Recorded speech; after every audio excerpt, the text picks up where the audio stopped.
What's up guys? Today I'm going to teach you how I personally learned to ollie. I didn't use any cracks. This was way back when Aaron Cairo was still a little kid in Montana. I actually used a method that I haven't seen on any YouTube videos.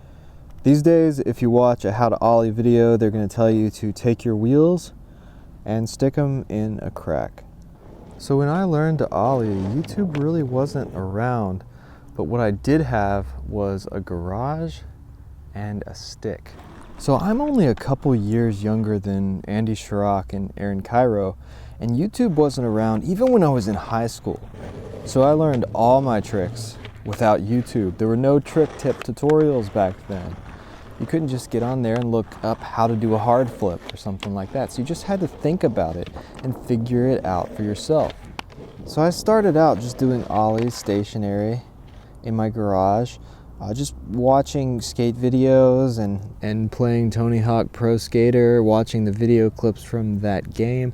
So I kind of just picked it up from watching people ollie on the TV. So after I had my ollies down for a little while, I wanted to test them out on something to see if I had them down really well. So I wanted to ollie over something, but I also didn't want to fall and get hurt. So I had this pole laying around in my garage, and I realized that it rolled. It's not like a rake or something that has an end to it. It actually rolled on the ground. So I was thinking, if I tried to ollie it and I didn't make it all the way over and I ran into it, I wouldn't actually fall because it would keep rolling with me. So this is a good test to see if you can ollie, and it's a good way to learn to ollie over things without getting hurt.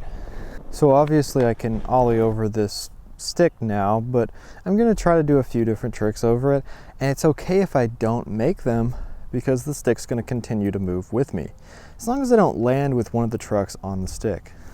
So make sure this isn't like some kind of special stick, because if you land on it, you are going to put some dents in it. So this is also really useful when it comes to fakie ollies. So with the fakie ollie, you kind of have to tweak it out a little bit.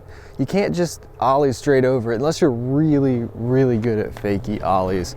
With the fakie ollie, you kind of have to twist your shoulders and do a little shifty, which is just turning in one direction or the other, just to make it over the obstacle. And then after that, you can kind of shift back. That's why it's a shifty. You're shifting in one direction and then you're shifting back to make it over the obstacle. There's a random ramp out here. It's got metal on the sides, and then there's some bleachers just out here in the trees. Not sure what those were really used for.